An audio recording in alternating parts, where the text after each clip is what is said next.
Hi, welcome back to Siphappens, where we sit and talk about anything that I feel to talk about. If you are new to the show, click that download button and the rest will follow. We have an exciting show for you today. It is going to be fun filled and packed as always. And again, I am not alone. I have a co host with me whom I am excited to have here and to, you know, hear what he has to say about what we're talking about today. So today is going to be fun, educational, and we can keep it jiggy as always. So you know what to do. Click that download button, and we are good to go. The rest will follow. So without any hesitation, I have the pleasure to introduce my co-host today, and he is no other than what we call each other, Dr. Mitchell Nichols. Well, that's in the works. We are not doctors yet, but we working on that.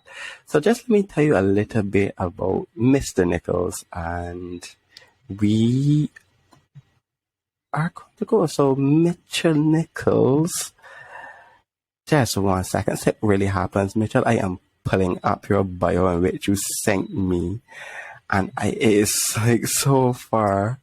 Here it is. So Mitchell Nichols.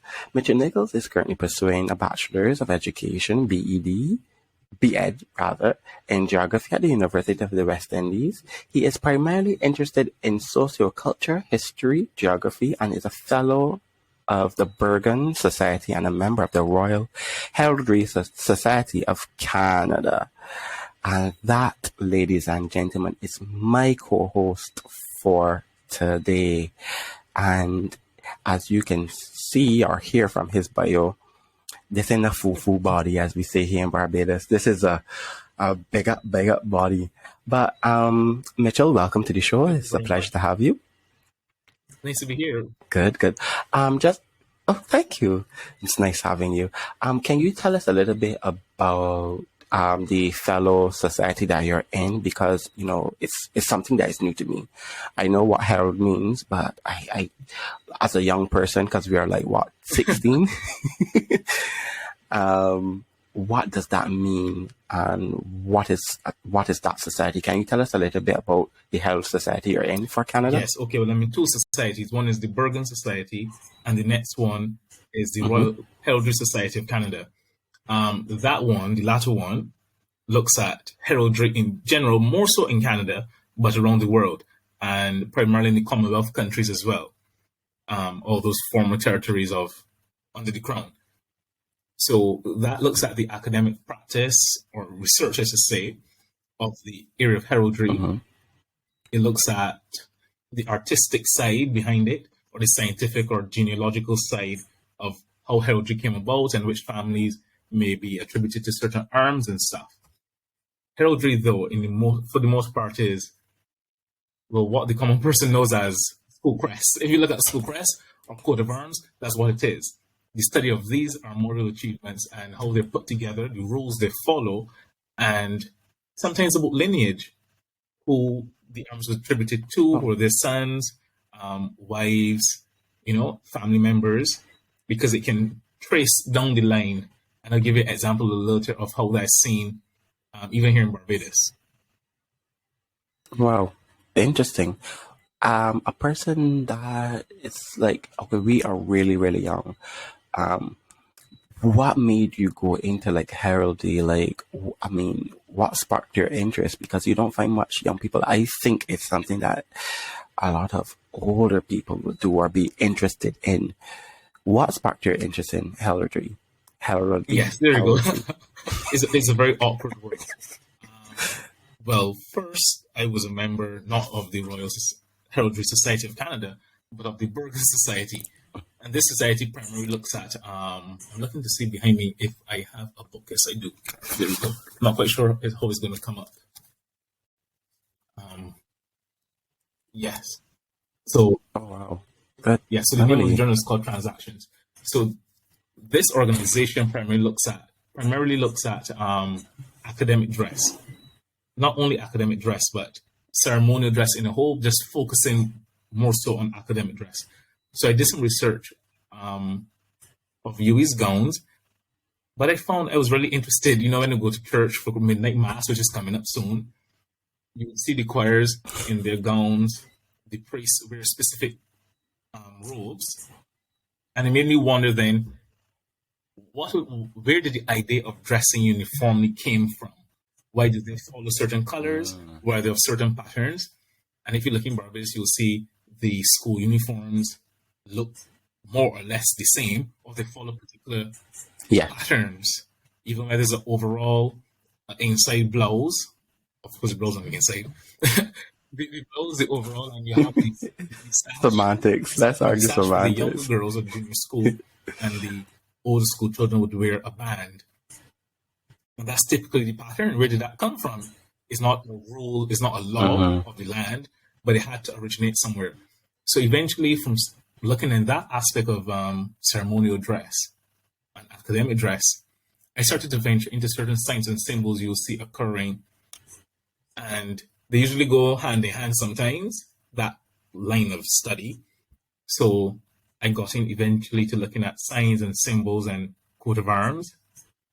And eventually led me to, I found some documentation online about the society. So I checked it out and said, okay, well, I'll give it a go.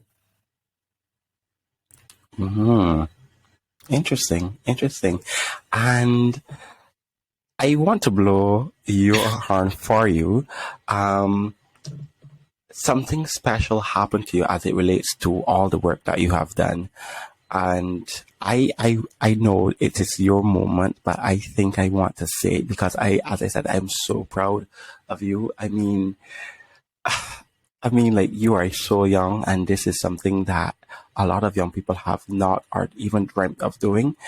But Mitchell Nichols actually designed, which is a medal, right? Is politically right in saying a medal? Yes, a medal that is given to persons who have achieved high ranking in certain things within the Barbados or within the Caribbean. Can say, well, Barbados and the wider Caribbean, I should say, or those people that have made an impact in Barbados, because it doesn't have to be the Caribbean, though based in the Caribbean, right?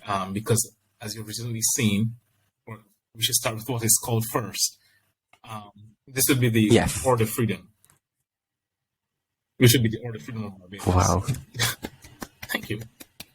Siphappens. So you're welcome. That was what do you call it? That was passed, approved by statute in 2019. So that was been first year. Would have been the first year that would have been seen, created at least, and from there up to this point, it has been issued out, I think, nearly every year, brought in primarily as a replacement for the knighthood. Wow.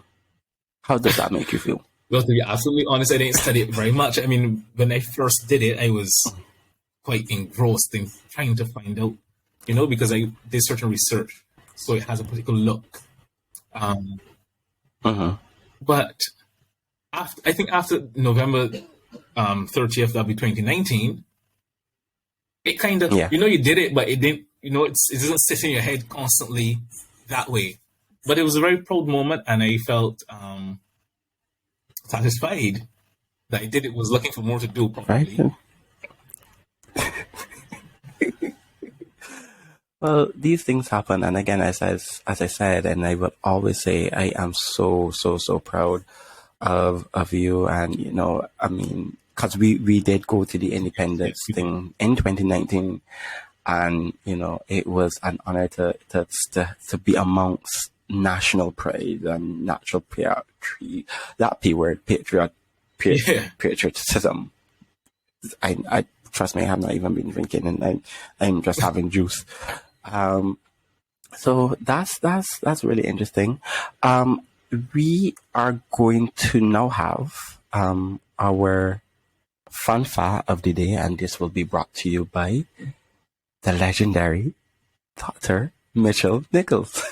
Okay. Funny fact, which I found very interesting, also, is the fact that when you breathe in and breathe out, your nostril, because you have two. One operates first, and then the one afterwards. So they switch duties or roles every several hours, and this is called the nasal cycle, which is something I guess you don't think about. Yeah. I only know of the water cycle, but the nasal cycle, I'm like, okay, this is interesting. And so what would then be the difference if if one nostril, sorry, we have this habit in Barbados especially where we refer to the nostril as Yes. the nose. So we say one of my nose will block up, right? Siphappens. So what my thing is, what I was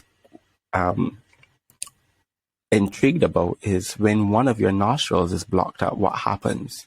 I do assume, so I'm not a doctor, not a medical doctor, at least not academic for right now. I do assume, though, that the other nose takes over the majority of the work, I guess. What other nose? You have one nose. Nostril, be my habit. Right. So I would figure that that's the case. When one nostril is out of, Oh, so the other nostril goes yes, into overdrive. and it is controlled by the Yeah. autonomic nervous system. It should happen, I should say, like clockwork. Because your body knows, well, Okay. passage one is confused, so they're using that nostril. I don't know how that signal works, but yeah. That's quite interesting. That indeed. I mean, you learn a lot here on the show. We just don't come sit, talk, and have a beverage. As I always say, you will always learn something new. And as you know, and if you don't know, I have my degree, my BA in linguistics, doing my master's in literatures, and I always like to incorporate my Bajan culture. And as our almost national hero in my eyes, Dr. Nichols have a Bajan word for us that he would like to share. So that's off to you, Dr. Nichols. The word would be pomposetting, if you even know what that means. Yeah, because you don't hear it a lot. You don't hear it a lot. So I have an aunt that would say that quite a bit. Coming up.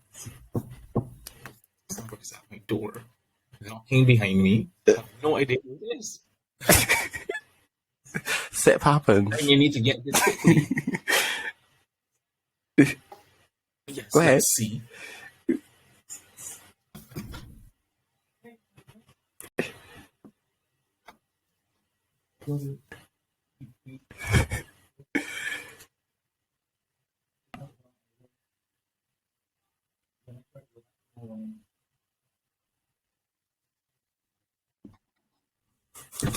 There we go.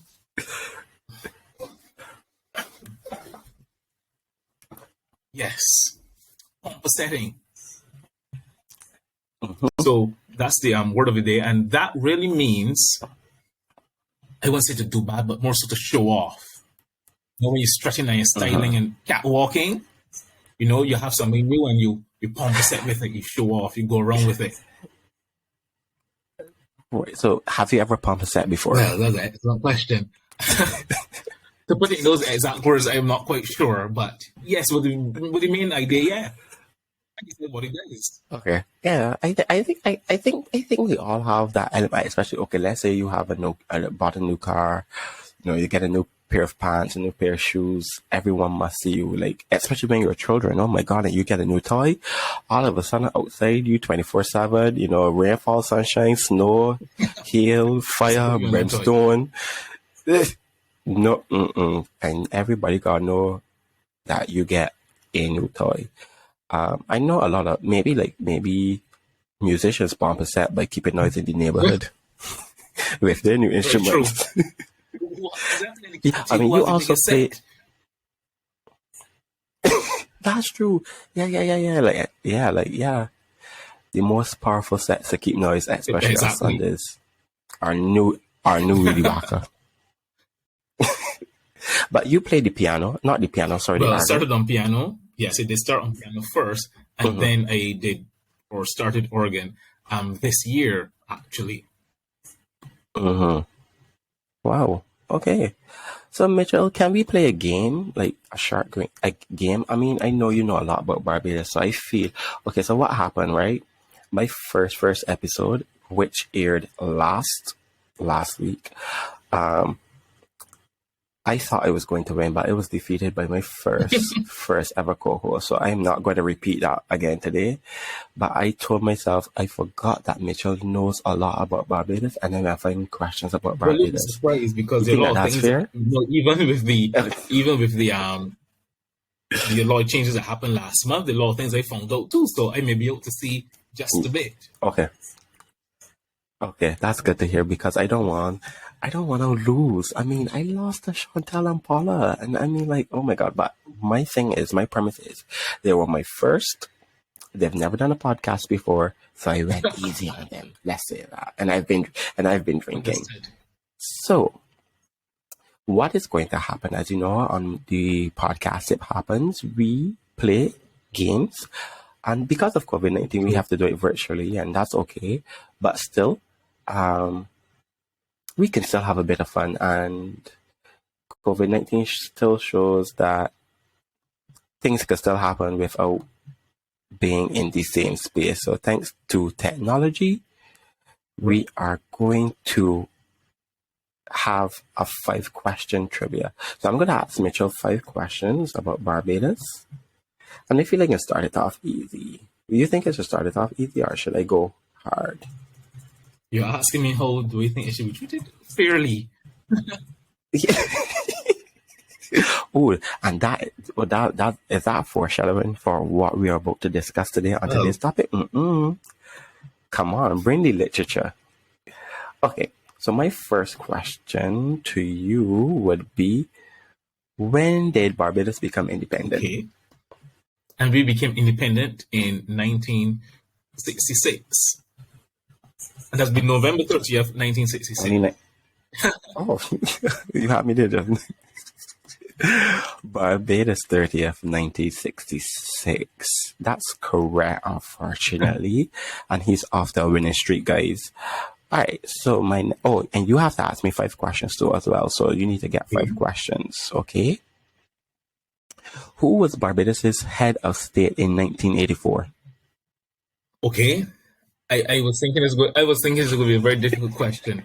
But Barbados' head of state in 1984 would have been Queen Elizabeth II. Yes. You serious? No, that's not what I see here for the answer. What do you see for the answer? Well, I have a multiple choice thing. Is it A, Clifford Husbands, B, Elizabeth II, Owen Arthur, or Granny Adams? Well, that one will. Barbados only had 2 head of states. Well, has or had this very interesting word to use since one is still alive. You know, we just came into the other one. True. And that would have been the Queen. And, right. Well, I shouldn't say 2. The monarch, who's the sovereign in England, and our very own. And since we became independent in 1966, that was under the reign of Queen Elizabeth II. Right. You're right. I'm just trying to not let you win. I'm going to get some hard questions. When was Barbados Labour Party founded? Okay. Barbados Labour Party. That's an excellent question. I do not know the answer off the top of my head.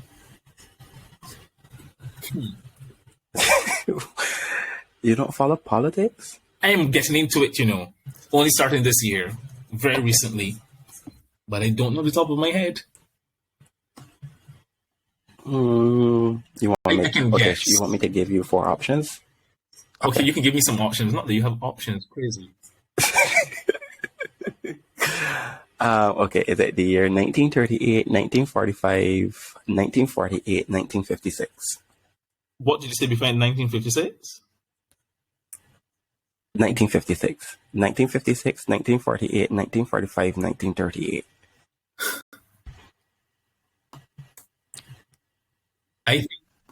Don't Google. I thought you were Googling. No harm. I think it was 1948. Is that right? Oh my goodness. No. No.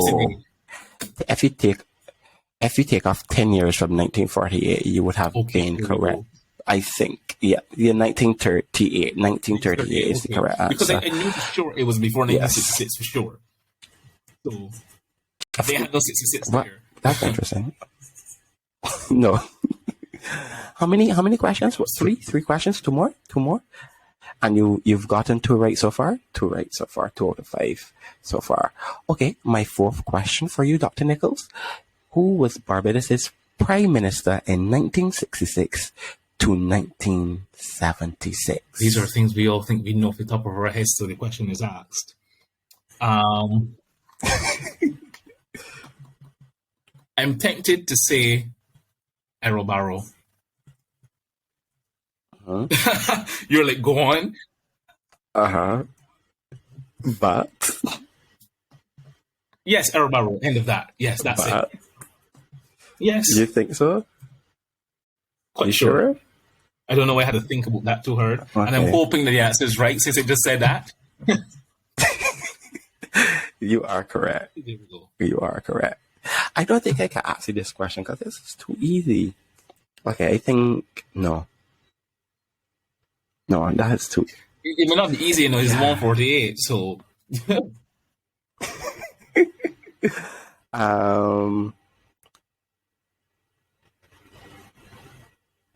Okay. Who Test cricketer was born in Bridgetown? You know, I am going to say Test cricketer was born in Bridgetown, Garfield Silvers, and I hope that answer is correct.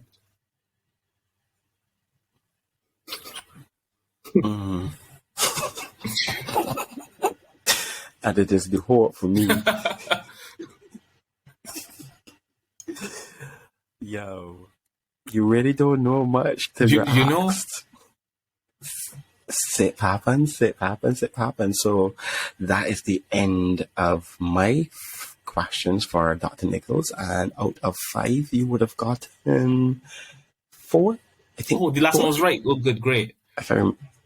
Yes. So yeah. So you've gotten Garfield and Prime Minister Elizabeth. Yeah. So you got 4 out of 5. 4 out of 5. Very good job.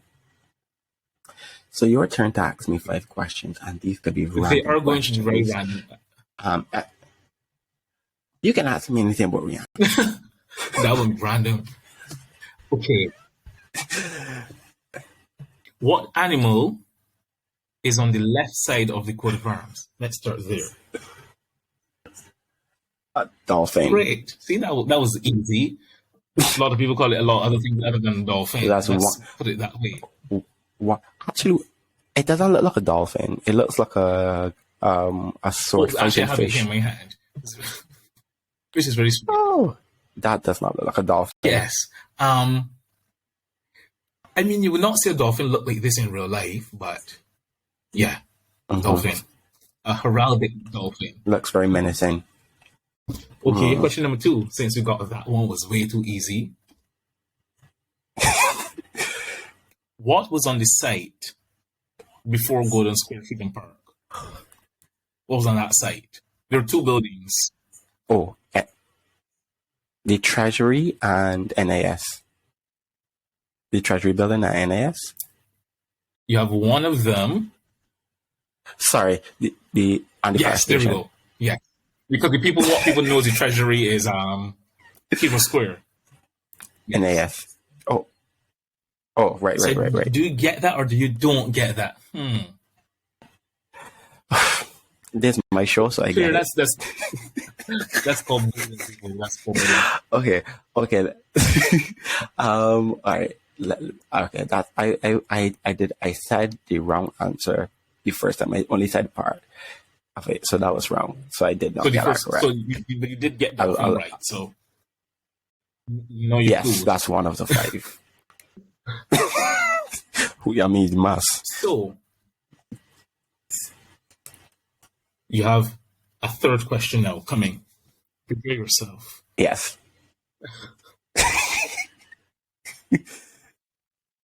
I was a Boy Scout, so I'm always prepared. Interesting. Who was the Prime Minister before From Those Stewart?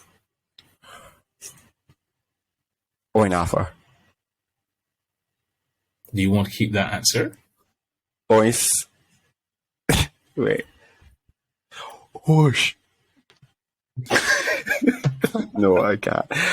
Oh my god, it was There we David go. Thompson. Yes. Okay. Oh, damn. Another one. Well, this is random. I have a case on my table, so I said I'll just use that. This is very random. I don't know if you know what's in this box. This is a random box I just picked up. So, this is real trivia. Oh, wait, the instrument is in here. I'll give you a point if you can guess it before you take it out.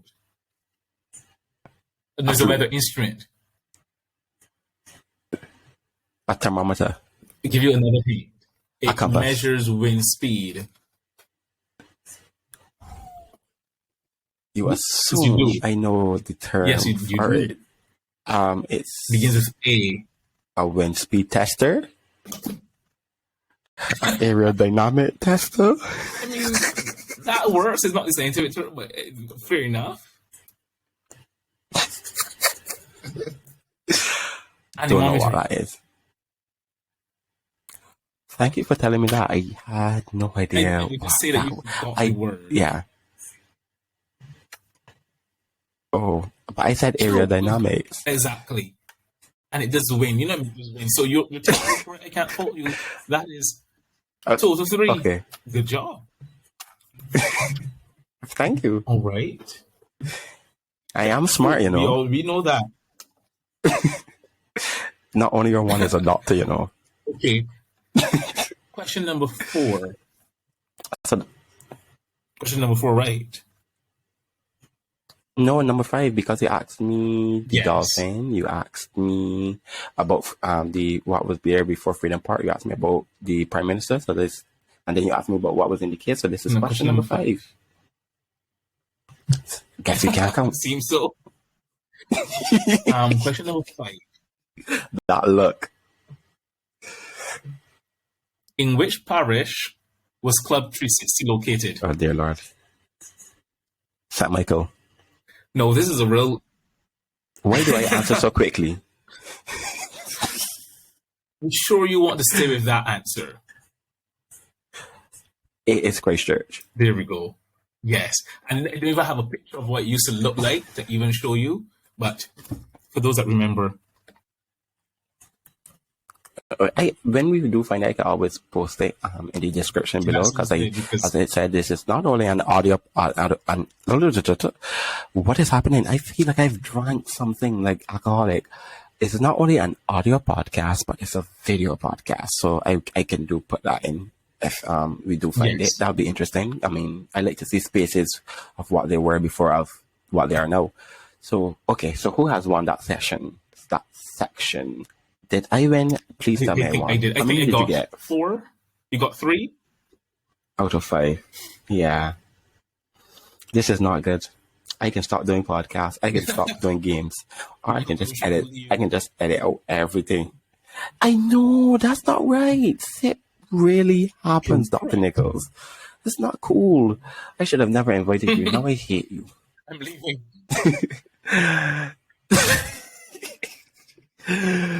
It is all love here on Siphappens podcast. We just had our trivia where I was desecrated by Dr. Nichols. Mitchell, what are you watching? What do you think is hot on Netflix?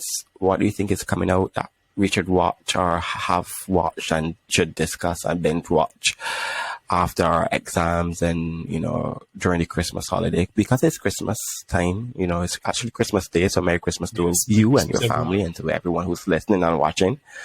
So what do you think what are you watching or not watching? Excellent question. So far, I have not been watching anything, but I saw a very interesting movie, a series, which is a remake. If I have it here to get the name for you, you may hear it load in the back. I am just trying to find. Is it a series or a movie? Series. Movie. You said movie. And it is new on Netflix. Okay. I find Netflix has brought out a lot of good movies around the time where you have Yep, exams, exactly. which is not cool. Because, I mean, I am an A student so far. I've gotten to A's for my last semester. This is my penultimate semester before I graduate with my master's. And I have been watching The Heist. The I just Heights. finished it today and got, Okay. yes, please. Well, yeah, today of the recording, not today of the release. Fair. Well, I can't find back the name, but it was very interesting. But what I've been watching, of course, on Netflix, thus far was Greenleaf. Ah, yes, beautiful, beautiful. I haven't been all the way up with How to Get Away with Murder. I think that's done. It's too That's done done for a while. a long way was, for there was also Yeah, Dynasty. wow. Oh yes, I just wrapped that up too as I well. was watching what do you call it? The Have and the Have Nots, but I don't think that's on Netflix as yet. No, I think I started that because of Lord, the drama Lord, bless us Lord. Yes. So other than that, I've been just like I haven't been on it much. This Christmas time coming out. Independence, we're very busy, so for me, as I haven't gotten around to it. As I said, I just finished up the house today of this recording, and I finished Dynasty. So I'm just pretty much just like rewatching my favorite shows like Bob's Burgers, Are You Being Served? I am an Are You Being Served fan. I really love British comedies, and The Golden Girls. I would just sit and rewatch those shows. Yeah. So yes, actually, I had a hard drive. Oh wow! I had all the episodes of The Golden Girls on it. Till I finally accidentally formatted the flash drive. The hard drive. But those are classics. And in reference to you formatting the hard drive, welcome to the podcast. Siphappens. So without further ado, Mitchell, I think we need to sit before we talk. Do you think? Like, see my glass? It's like, yes. I'm gonna. You will have one. I don't have one. To give all of my co-hosts a memorabilia of coming on the podcast, but I don't think I want to give you or Paula and Chantel and since y'all beat me in my game. So yeah, if they lose, then you get a memorabilia. If you win, you can't get nothing because you already win. That's how you beating it. So exactly. Yeah, you can't have it. It too. So it happens. What are you drinking before I tell you what I'm drinking? I love your glass. So far, your glass. I have That's it. Yes. Oh, I love the design. It reminds me of the movies where the people in the old time days in the bars you should drink out of the pitchers, but it's just in a glass thing. Oh, lovely. But what I'm drinking is Christmas in Barbados. Well, not Christmas now, but Christmas of the day release. So I decided, you know what, let's do with a Bajan product. And as you can see, I have sorrel, which is, you usually get it around this time. It's usually done for Christmas. You drink sorrel? Okay. This is... Yeah, I do actually. Same here. I've never tried make I don't really make a lot of things Barbadian. But this is by Pine Hill Dairy, so shout out to Pine Hill Dairy. If you want to sponsor the show, I'll give you my contact. But this is Pine Hill Dairy, which is a Barbadian entity company that makes juices and drinks. So Pine Hill Dairy, sorrel. So sit before the top. Cheers, my good friend, Dr. Nichols. Cheers to you. Cheers to your mommy and to my sorrow. So these are two local Barbadian drinks that we are drinking. Very good. Yes, Mobby made from the bark of the Mobby tree. I guess if you look at the lexicon of name other than Mobby tree. I urge you, listeners and viewers, to go and actually look at the lexicon and the lexicography of the word Mobby. It does not mean Mobby. We actually change the meaning. It means something totally different. Yeah. And other people homework. Because we as academics, we don't like to keep the information for ourselves. So now that we True. have sit before we talk, Mitchell, what are we going to be discussing today? Tell us. Okay, today our hot topic will be, does Black Lives Matter? So, and that can be, taken as Black Lives, the movement, or Black Lives, the individual people, without the movement or the organization, do Oh, they nice. matter? And And as you can why? see, Reasons for this. even though it's Christmas time, I think that it would have been very fitting to, wear our black shirts.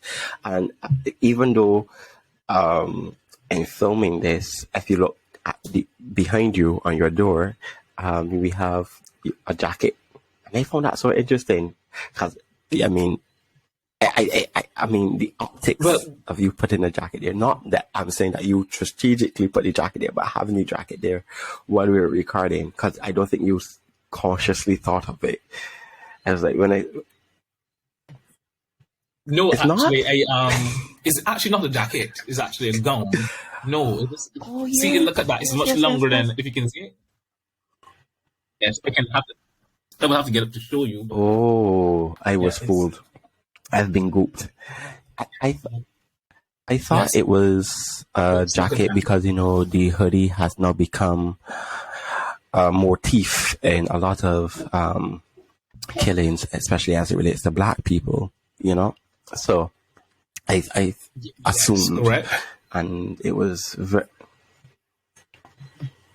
And that's very interesting because clothing, as you can see, tells you a lot brings about a the person, imagery, even that comes to mind. the typical, yes, seeing wearing they have iconic pieces of clothing, the bandana or the scarf, or as schoolboys in school have a washcloth, and Interesting. the hoodie. So as it relates to Black Lives Matter, what I am interested in is basically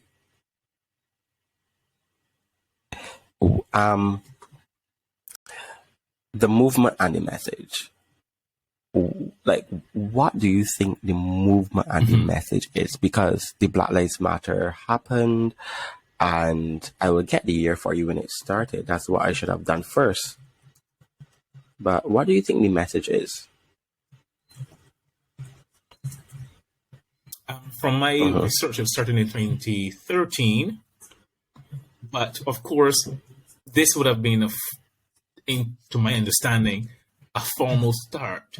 But of course, the Americas, primarily North America, would have been experiencing, and other places in the world, of course, many generations of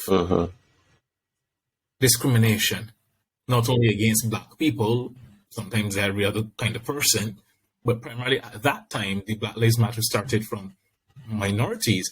And I think some other organizations, other groups, took inspiration from that to stand up for their own.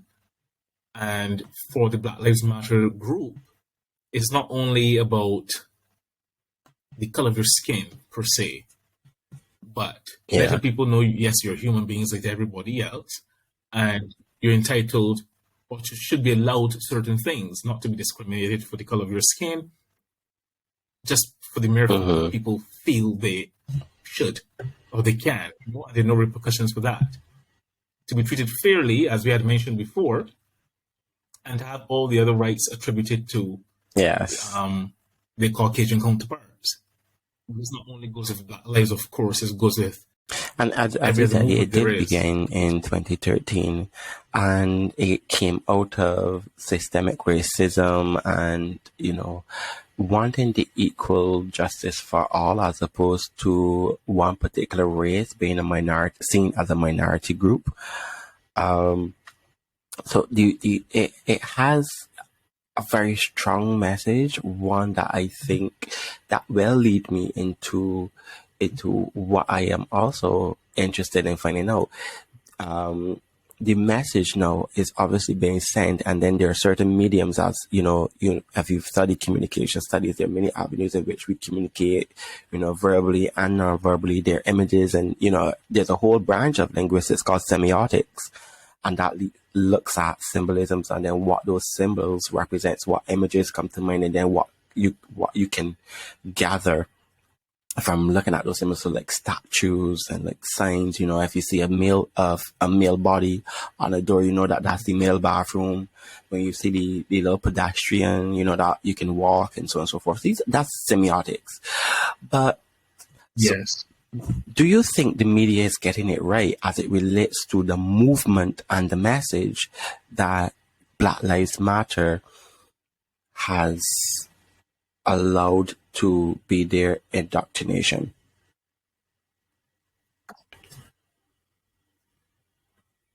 Well, it depends, because the media is very powerful. If one studies it properly, the only connection between everyday happenings in society and the individual is by some kind of news, as we call it. It has to be transmitted some way, and the media brings that to our face, or to our phones rather, and computer screens.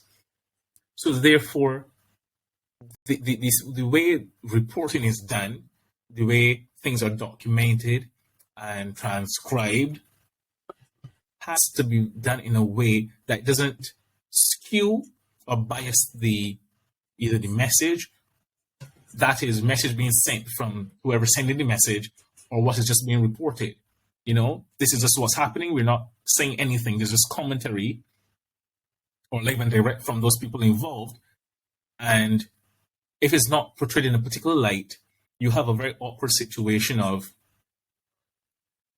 I can see something going on in the image or the picture or the video, but I can't really tell by what is presented who's right. So the media in that regard has a lot to do. For example, the headlines. It's very important. So you have to be careful when you report certain stories, the headlines, and even videos. Sometimes we see, for example, a lot of the spur around the Black Lives Movement came about, especially surrounded George Zimmerman when he was acquitted in 2013. And then from there, you also had Trayvon Martin, and then line. Then most recently, that really sparked it through the Caribbean. Yeah. Even was the George Floyd, the whole protest around that. And for me, I remember hearing about Trayvon Martin. It was a big thing in the Caribbean, but even more so, it was in our feed a lot when George Floyd was murdered.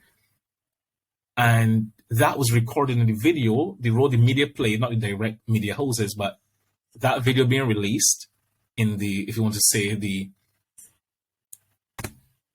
there's a saying for it. Yeah. The court of public opinion, that was saying just a video, and that was posted on, it was seen on Instagram, showing exactly what had happened, what had transpired. And that gave you a raw, uncut view of, see it for yourself, figure it out for yourself, and make of this what you will, and tell me that this is not racism. Do Black lives really matter when this can happen?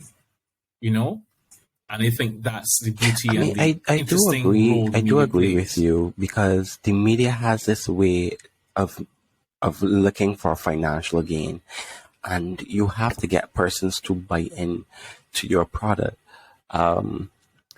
Sometimes, or more times than not, you would find that these headlines are very damaging, and they segregate a certain particular race. And you can always tell which side politically that these newspaper articles and stuff are on, because of who's funding whom, right? But as it relates to Black Lives Matter, for me as a literature student, I always see that the villains are the people who are actually protesting for equality through the use of media. And these are sort of for certain media houses and so on and so forth. But then we as young people should be responsible for creating our own narrative and our own story, and using the same platforms, Facebook, IG, podcasting, YouTube, whatever, to deflect some of the negative constructs that the media portrays Black people.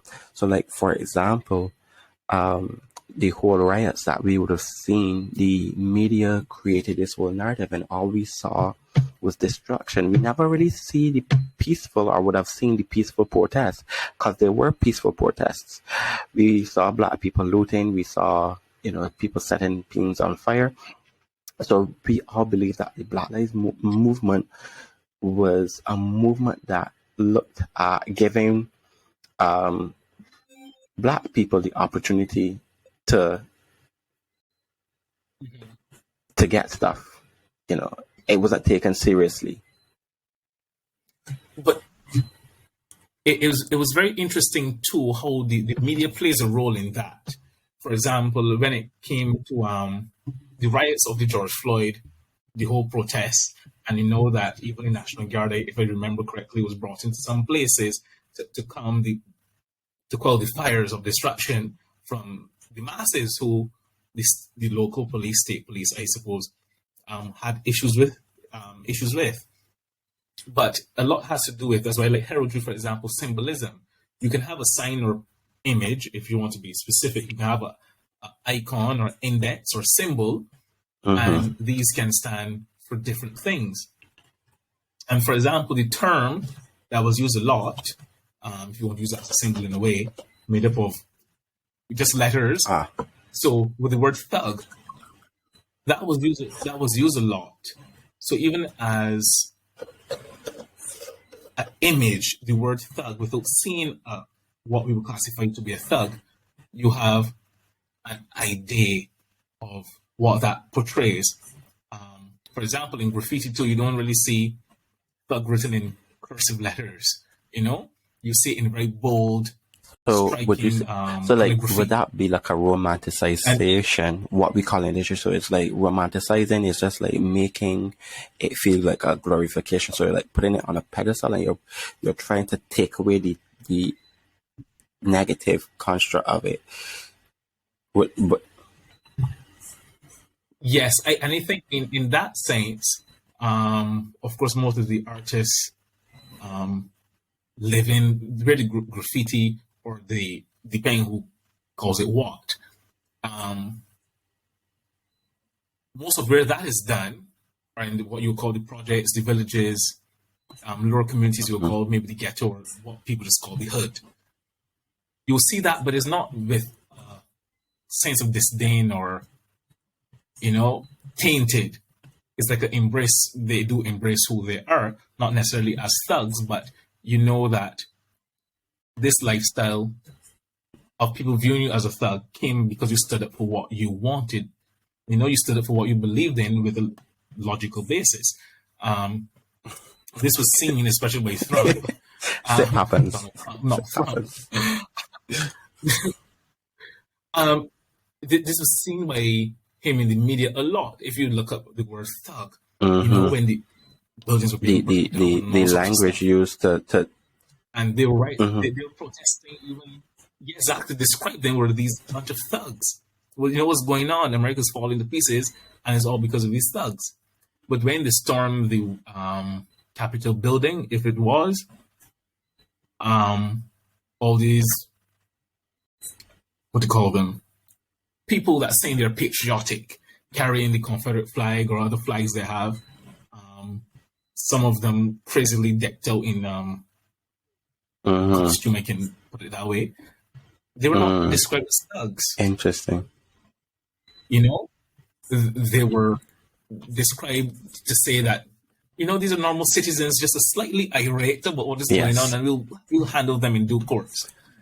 But there was or the defamation, like you get that negative description. Even when you look at the shooters, the school shooters, and they're from a particular color, you get that there's some sort of protection in the media for a particular color of person. And that may not be a function of the media itself. That's a function, if you want to extrapolate that, just make that a little broader, that's a function of society, where what has happened is because these things as Black Lives Matter movement showed us, many people that didn't know, that were living, as we say, under a rock. This is not people going out to do random acts of violence against Black people per se, but this is showing you how in depth the racism is worked into the fabric and the material of the state. So it comes from, oh, I just see a Black person, don't like them, and you do some stupid thing, compared to saying that our system is fundamentally educating people to be this way. And you look at it from that dynamic, then you realize then that you have this is just not lawlessness or people being bored to do foolishness. Yes. People indoctrinated thinking it is their right. God-given. You know,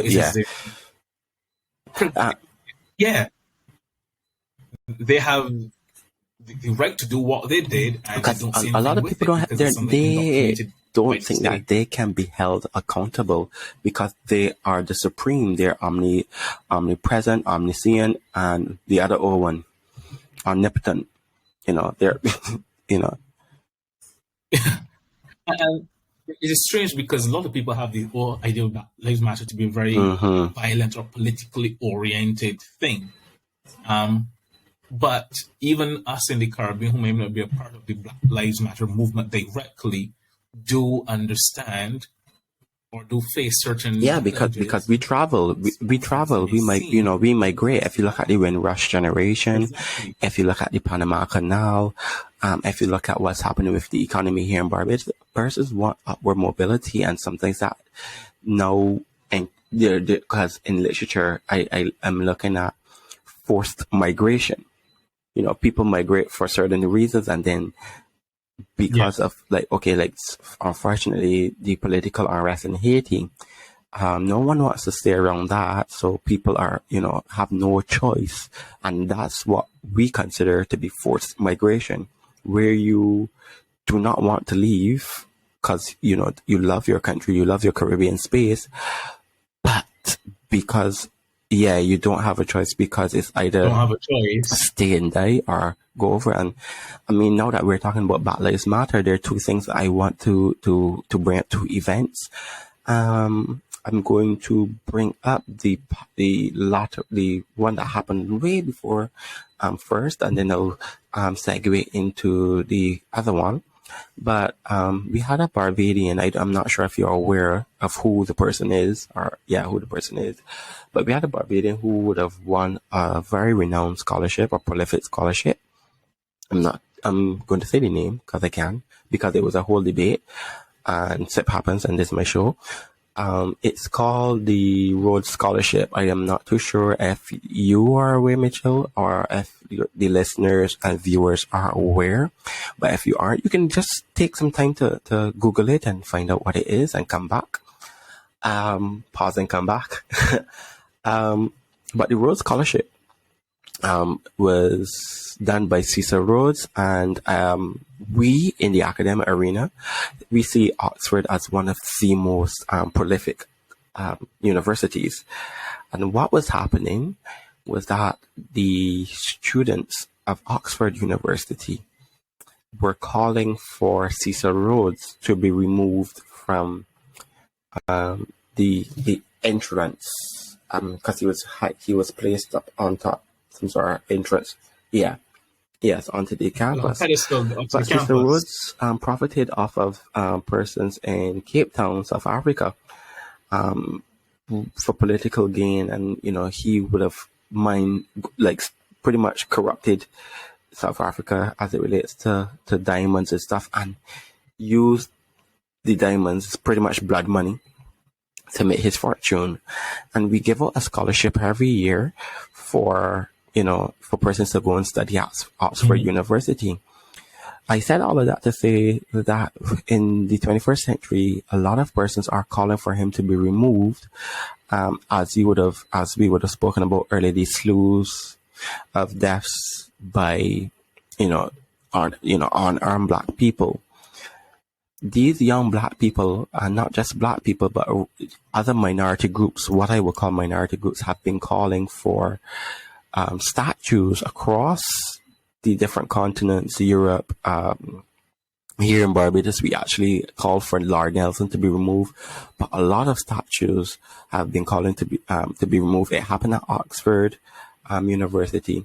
So, what do you think about the removing of statues, especially statues that represent that dark, traumatic past as it relates to people benefiting from Black people, hard people who would have suffered and toiled and did not see benefit? Well, that is a very interesting question, and I have mixed feelings on the matter. It all depends the reason of the removal. Let's be realistic. Let's be frank. The society and the feeling of the times change with. Sorry, the feeling of society change with the times. So sometimes, as the world may have it, there's a particular sway, politically or socially, and that may manifest itself in many other movements. For example, the Black Lives Matter came about not because this is something new. This has been going on for for ages, but that came about because something had happened, and it stimulated that. The same thing with the whole movement of statues. It became for some people a fad, where one person has done it and somebody else say, yes, I do agree with that. That makes sense. Let's do it here too. But it needs to be thought about clearly and through thoroughly. What is the reason, behind moving the statue? If it is to get away from the past, moving is not going to help. Because we have statues, but we can move and hide the statues and pretend they never existed. But when you look at, for example, Barbados, you move Lord Nelson because, times where lots of people felt that he should not be located in Hero Square, and all sorts of other things. He never stepped foot in Barbados, and what you see here, don't mind that our statue is older than the one overseas. Like, he shouldn't be there. If you want to put him somewhere else. And there's a lot of confusion, but if you're running from the past, Our statue. Don't care where we put Nelson, or any statue. Many buildings, for example, in the Caribbean are built of colonial style. Our Parliament building, if you look at it and look at something in England where we were once colonized, bears the same resemblance. Our names, as you said, Prince William Street, Queen Elizabeth Hospital, which I think is being renamed. So, and it has to do, yes, exactly, and it has to do with more, even like, for example, or what we know to be traditional housing, for us, a Bajan style, if you will. The Charter House came out of something else. So, regardless of what you're looking for, you can't say, okay, let's knock down Parliament building and rebuild it in a modern fashion suitable for Republic. Because that will not prove anything. When it comes to the history of Parliament or the history of the country, it will still go back to the same roots. So because I know Germany took down the controversial statues and made a museum out of it. So not necessarily, because, there's something called the cancel culture. And, right? So instead of, I think they were very mindful because, you still have to take everyone into consideration. So if you want to know about it, you go to the museum. So they did not destroy them or whatever, but just put them in a museum for educational purposes. Exactly. And the thing is, sometimes that may have to happen. Just to preserve them for what they are in the time that we live. Maybe when we take all these statues and monuments or whatever, and we put them away in the back of museums or back in buildings, and nobody looks at them, 30, 40, it could be 200 years from now, somebody would say, there was a statue here once upon a time. And therefore, for example, even for us changing from the Black Lives Matter thing for us changing into Republic, many things harken back to colonial times. We just get rid of everything. For example, the symbols and insignia we would have used because we feel that we're past that. We can take many of these objects and turn them into learning points. For example, you move Lord Nelson's statue. But when last have people been into the Hebrew But what? Square to actually And not read only that, I mean, like, the I pay no cenotaph? attention to him when I go into town, to be honest. Because one, I hardly ever go into town, and when I do, I have business to do, and I go and do my business and get out of town. I forgot there was a statue there. It was, I mean, as learned as I am, I pay no attention to the statue. But for some, these And that is the statues case are too. hard because I guess it depends on the direct connection you have with the traumatic experience. Because a person whose great grandmother or whenever and that's passed down to them, and you go and see that statue, you go and see there are statues in America where, you know, can't remember who he was, Thomas Jefferson, I think, riding on a horse, and we have two Amerindians persons marching beside him. For some, it saw as persons collectively marching. As for some, it read, you know, hierarchy. You know, somebody on a horse and while they're walking side by side. So it's as I said, it's about semiotics. And is it rather subjective too? It can be because, of course, many What they images mean once now. upon a time they mean, and as I think exactly, which is something people have a terrible thing of doing. For example, association. It can happen in, for example, you spoke about heraldry earlier. Somebody can look at the coat of arms and of the flag and say, "Oh, Barbados was a fishing nation. That's why they have a trident on their flag." You know, they used to do spear fishing or something, and that's symbolic of fishing. No, cute, but no. And the same thing happens with symbols over time. For example, the all-seeing eyes in a lot of churches. We can't say, as we like to say, "Oh, that's a lodge man," or a lodge person built the. We can't say a lodge person built the church or contributed. Like, just because you are familiar with saying that in the 21st century and associate with the all-seeing eye with Freemasons between the compass and the square, whatever or wherever it may be, does not necessarily mean that everything that has it's like language. Language and images change over time, and it is all about the mass collective. And that's a paradox because mass more than one, collective more than one. But for double emphasis, is that one thing will mean something to you in the 21st century, but we all change. You are not the same person as you are now when you were in 2013, because we've acquired more skills, we've acquired more knowledge. We finish our studies and stuff like that. So, like, with time, you find our perspectives and outlooks on life changes. However, what do you think about the persons benefiting from the scholarship? And then I will move on to the second bit of what I wanted to discuss. But what do you think? Because, as I said, a person from Barbados has actually won the Cecil Rhodes Scholarship, and we all praise and stuff like that. But what do you think about the scholarship and people actually getting the opportunity to study from Cecil Rhodes? Let's be practical. That time is long gone. So even if it bears his name, we can't say, okay, well, we shall not partake of this or whatever. I mean, if it's that serious to you, you should win it and take the research to show up the person who the scholarship belongs to. But I think we have long past that. What we can do, because the scholarship clearly supports academia, we can look at it for what has become and show the comparison between who Cecil Rhodes was or what he was known for, and what the scholarship has become. And if you want to say how ironic that is, well, I took that point of view too.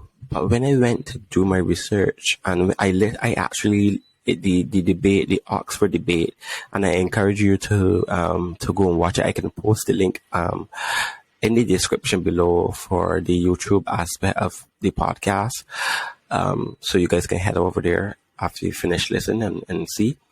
But it's an hour long, but it's very, very interesting. Young academic people have been calling for, equality within Oxford. And I was looking at the scholarship, and when I was listening to the debate, the students themselves said, okay, we have a scholarship by Cesar Rhodes who we want removed. But if you look at the persons who won the scholarship, they're not black people. It's like they're throwing at black people for sympathetic reasons. If you look at the academic staff of Oxford University, and this is said by the students, this is not just my words, it's predominantly white. But then when you look at it that way, it is interesting because many people move into things not because they originally want to do, like, for example, the removal of Nelson was nothing new. Nelson probably turns many directions when now he made 360. Yes, and to be quite honest, what does it really matter, or to what extent does it matter whether Nelson faces the hospital, if he faces the war from where he comes from, if he turn him to face England? Like, what difference does it matter? Like, the man is long dead and gone, and we all that are existing Barbados, if we really wanted the public to know who Nelson was, they would have done the research and made it known to the public. And even so, Nelson is dead. You know, he is. And it is for us as a nation to find out why does this dead man trouble us so much. I think what is unsettling about that? It questions your identity. That's a very profound question, a very philosophical question. When you start to question what a person's identity, I say this very loosely, they become defensive. Because it's interesting where I was watching a documentary, I think, on South Africa, where there was a movement more or less to preserve the statues. And they have this thing where they were saying, well, all across the world, there's a new trend, a fad, although I can say legitimately based to some extent. They just pick up patterns from other people for the removal of statues. And everybody to seem, you know, because if Barbados moves a statue, somebody's going to say to Jamaica, oh, Barbados has removed XYZ statue, and we should consider doing it to our own. You know, what does that mean for us and our heritage, whatever Caribbean nation? And they get self-conscious and they say, well, I haven't thought about that.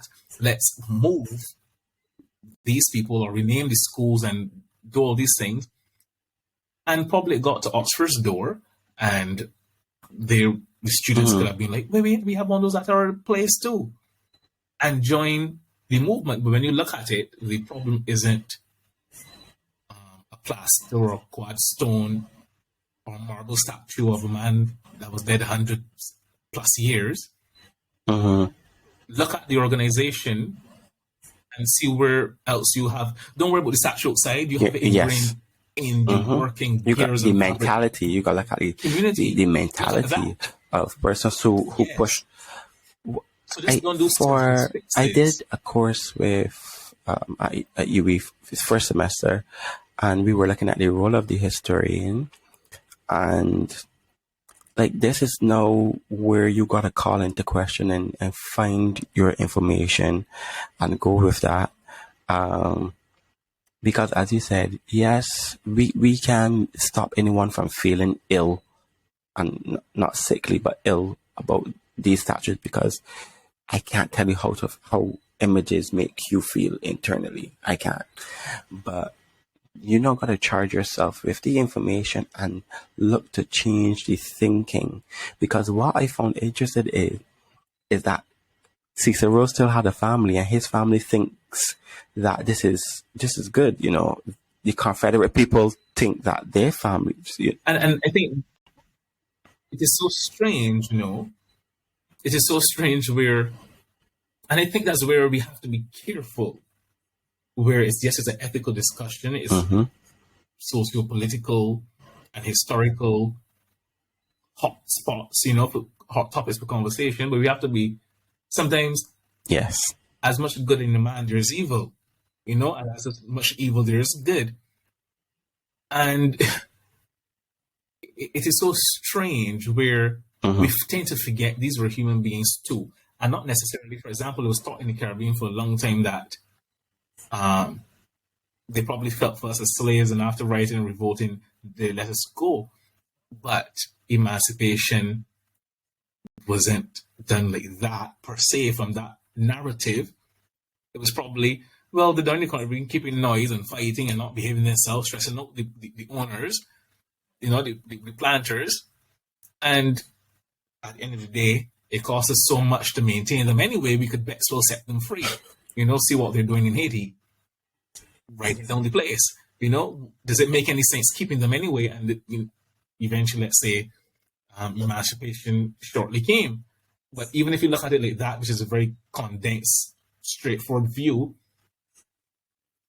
did they feel for us and allow us to be emancipated, or did we no longer make economic sense to them and we're emancipated? What angle will you look at it from? The event remains the same. So, for example, who built the statue, for example, Nelson? Who commissioned that? What was the feeling of the population at the time?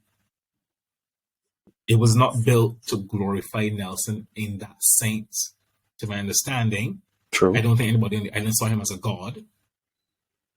But there's a lot of controversy about who he was, what he stood for, all that kind of stuff. And over the years, as more information comes to light, our views will sway on particular topics. So this year, based on the information that we have and the feelings that come up again, we take the time to consider, well, probably Nelson doesn't belong here. He probably is better else somewhere else. But you have other people who have used that as a talking point, a teaching point. The history of Nelson, the irony of him being here, at least his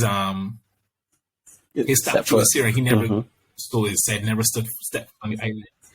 Yes, but they have a marble statue that's here longer than the one that's in England. All those kind of things you can teach from. But it's what angle will you approach this history? Same thing with the Black Lives Matter. Like, it's not only racism, it's not only killing and murders that we're concerned about. It is healthcare. The same equal rights for the women as the men in hospitals. Employment. When you come from certain Caribbean countries, you're down unless you have a US passport. And sometimes even the Caribbean passport, some rank better like than Jamaica. So if you come from certain territories, the field is different. Yes. And it is all of that. Education, when we talk about slavery, even in the Caribbean, for a lot of times, it wasn't written by a black man. Many of them were British books. Or if you had a real great American that would have written certain historical books, and we take from that. But where's the Caribbean side on this? What is in our archives stored away that we're not researching? That should be, common knowledge. And then we realize our history, what we take it to be is completely something different.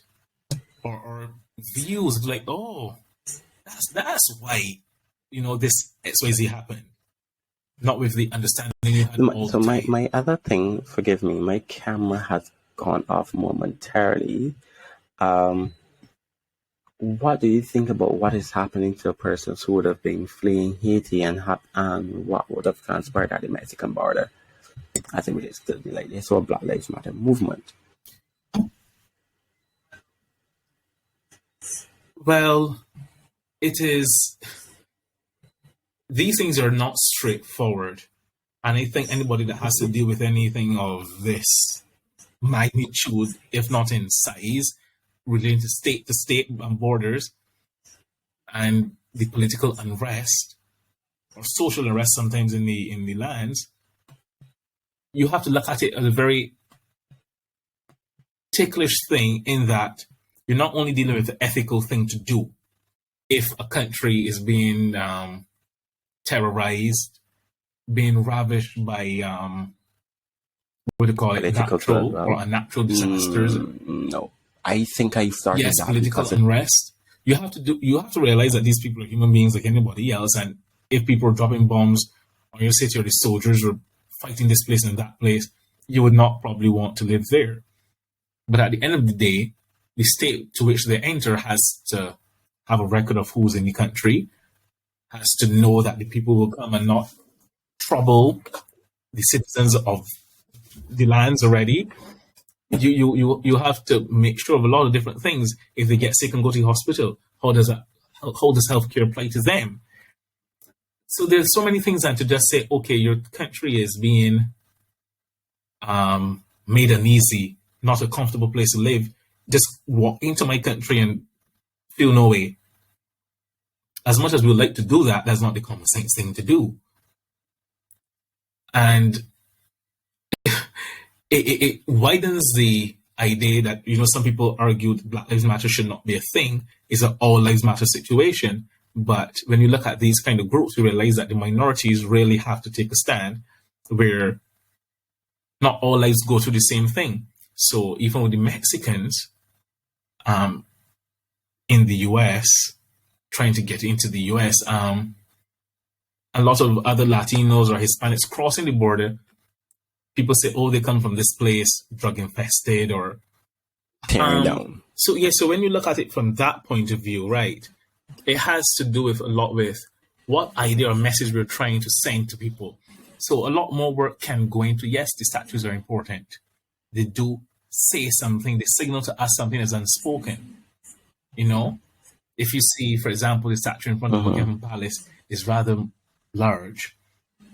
That speaks, without saying a word, that conveys a sense of majesty and presence and power and dominion and the importance of the state, and to the thing that stands very close to it, the palace. That says all of that without, just by being marble, Same thing for the statues here. We may pass Lord Nelson, and Lord Nelson doesn't affect us, for example, in taxes or laws of the country. Or, for example, if the country had no flag, no coat of arms, no national dress or color, we wouldn't die. To be quite honest, we would live the very same way. But what does that impact there? Therefore, what does that signal to us? And for many people, the statues, the signage in place names, as we have seen here in Barbados, many people don't call it a Black Lives Matter thing, but you can extend that into where we have near Paramount, down that, if that's a called Black Rock. Not up from Paramount, you come down across Station Hill, and you end up at Paramount, and if you make the right turn, all down that stretch, further up have names as we have said, such as I think they have Queen Victoria Road, Prince Harry Street, Princess This Body. They have names of important people, and to be quite honest, will changing the names make a difference? You could change them from Prince Harry to for example, and whoever John Lennon is. Will we just stay at changing the name and moving on? Or we don't even know why it was called Prince Henry Street. Why are those on Prince Henry Street? We don't even know why those were named the way they were. And for those that do know, that information was not common till lately. There's a book, I don't get the title wrong. There's it talks about the place names, hills. I have no idea what it is, but you read a lot of books, it seems. This one of Halls, Hills and Holes, place names of Barbados, and that was done by Dr. Tara Innes, Carl Watson, and Patricia Stafford, as well as Woodville Marshall, who was a very all of whom, I should say, yes, prolific, very solid historians and writers, in their own right, each of them. So you can know for sure there's some good backing stories and information to substantiate what they're saying, which would give you ideas of why, for example, why Pico Tenerife got its name. Brimhall Swamp, the garrison. And then we Brashon historic garrison. You can then understand why, for the people they were named, how they were named, and why that gives a sense of identity and presence, and why does it affect us so much. The same thing with Black Lives Matter movement. There's a lot of education that has to happen. Yeah. And just saying, "Oh, we're being murdered." We know that's a big thing because no one wants it.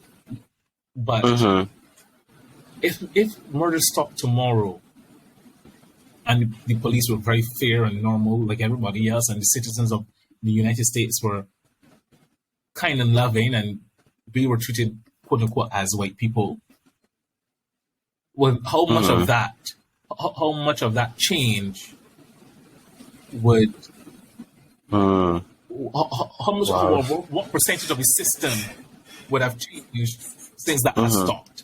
Okay, that you fix one part, but you have to deal with how are we taught in schools, how are they socialized, segregation and because you still got the families, you still have families of persons who, as I said, from the Confederate, who did not see anything wrong. It's like some with white children may not even know what an afro looks like, was an afro pick, and I'm not going. I don't know how do you put black and educate together.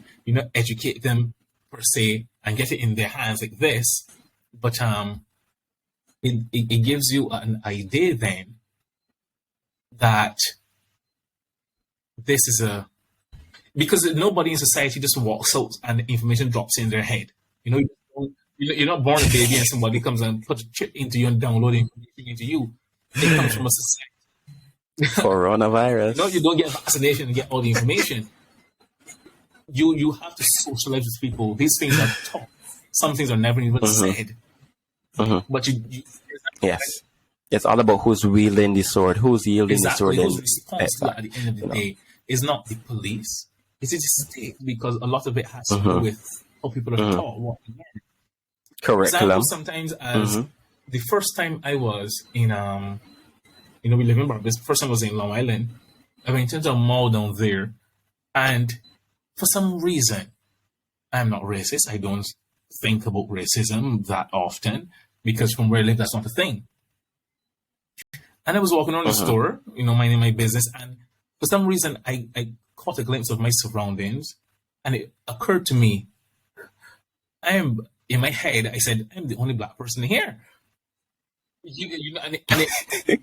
For you, in a norm, that's not something you think about when you're going to play smart in Barbados, and yes, you're going to our town, our castle. That's not something that pops into your head.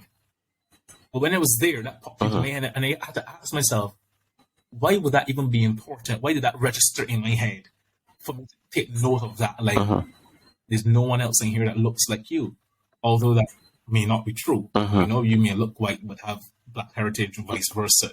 It goes. But that symbolism alone registers something in my mind. And we have to do that when it comes to education in schools and stuff, because by the time they get 18 years old, they're out in the real world and they're working or interacting with people. If they're not taught from young and socialized to be kind, to be nice, to share with people that don't look like you, because everybody will not look like you or talk like you, I don't know if you play piano the way you play piano. People are different. And unless that's taught from young and they're honest about their history, then we always have to walk on eggshells. Seemingly Definitely.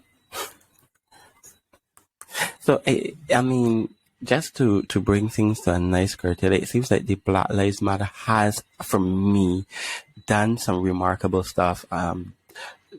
It challenges, it has created that discussion, and I think that that's one of the main purposes of the movement, is to create that discussion and to, get young people to speak out on things that are affecting them within the society and push back against systemic racism.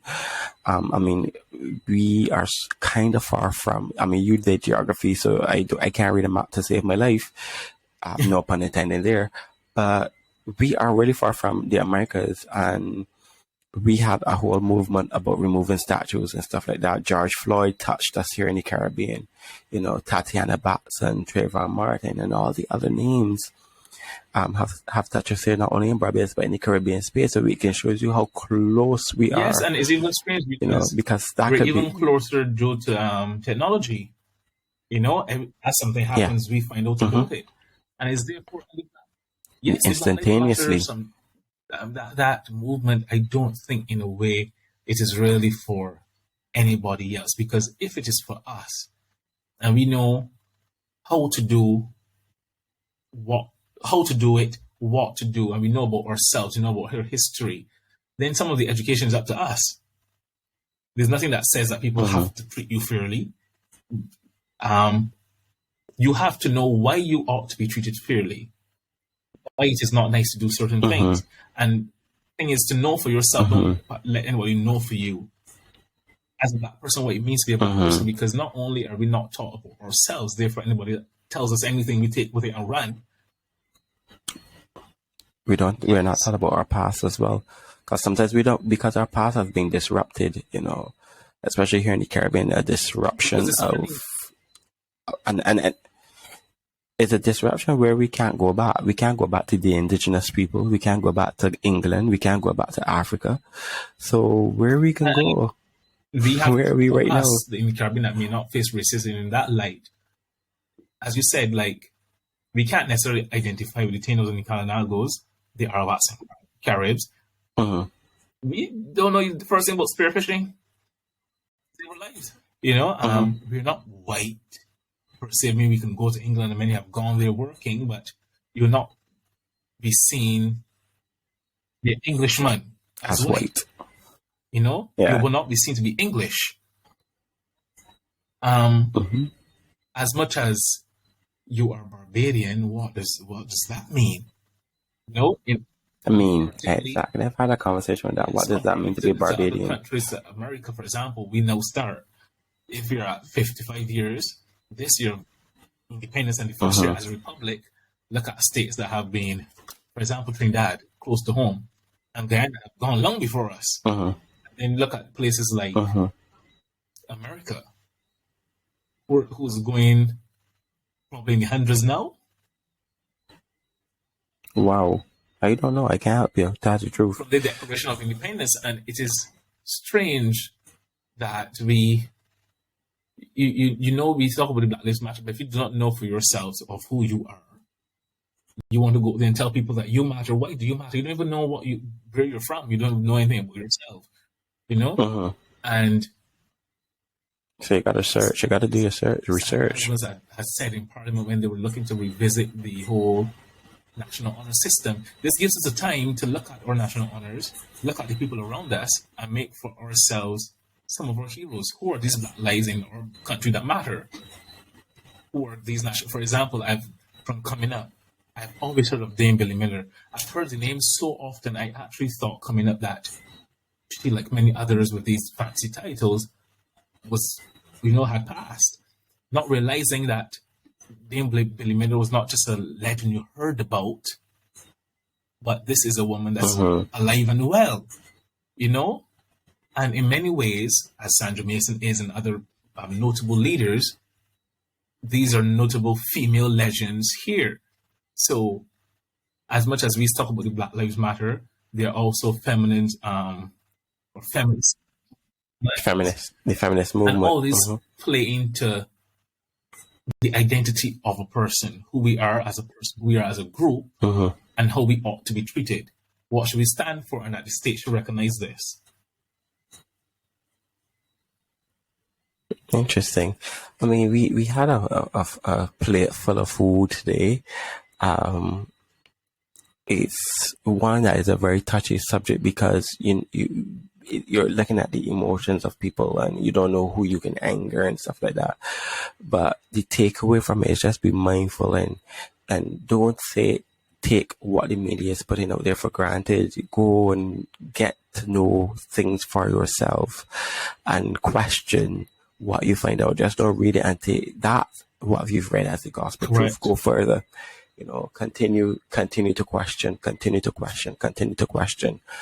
And, if it matters to you, it will matter to someone else. I want to thank Dr. Nichols, Mitchell Nichols, for coming on my podcast, Siphappens. It has been an interesting episode yet again. I did not win my game, so I think I can figure that out. But this has been Siphappens podcast. You have been listening to Thanks for having Mitchell me. Nichols and your boy Demar. And thank you for coming through and thank you for obliging. We just want to say Merry Christmas, season greetings, and I hope that everyone has an enjoyable Christmas and a happy and prosperous New Year. And Thank to you you, too, likewise. Mr. Nichols and your family. I will ask that an extra chair be set aside for me come Christmas Day so that I can come get my ham and turkey. Well, I don't eat the turkey, but I can have the other things for you. So, thank you very much. Thank you. See what our friends for. You guys know what to do. Download, share, subscribe. This is Siphappens. My glass empty, but anyways, here's Dr. Nichols. And thanks, guys. Thank you.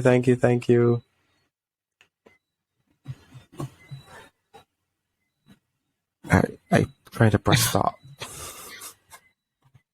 And it's still not working. Stop. It's not working. I don't know what. I really need a laptop. I have a Mac. But I don't know what's happening to the little bit. See, you could press stop. It's up there by you. Hang up is. Yeah, but probably if I do that from my end, I probably will stop though. Okay, so I will do that, and then we'll chat. Because I want to see if the video was lost. Because I can see that yours is at 99%, but mine is at 16. So once I hang up, everything will upload. Hopefully, fingers crossed. No problem. You can just let me know what happens when I do that. All right, I will do that.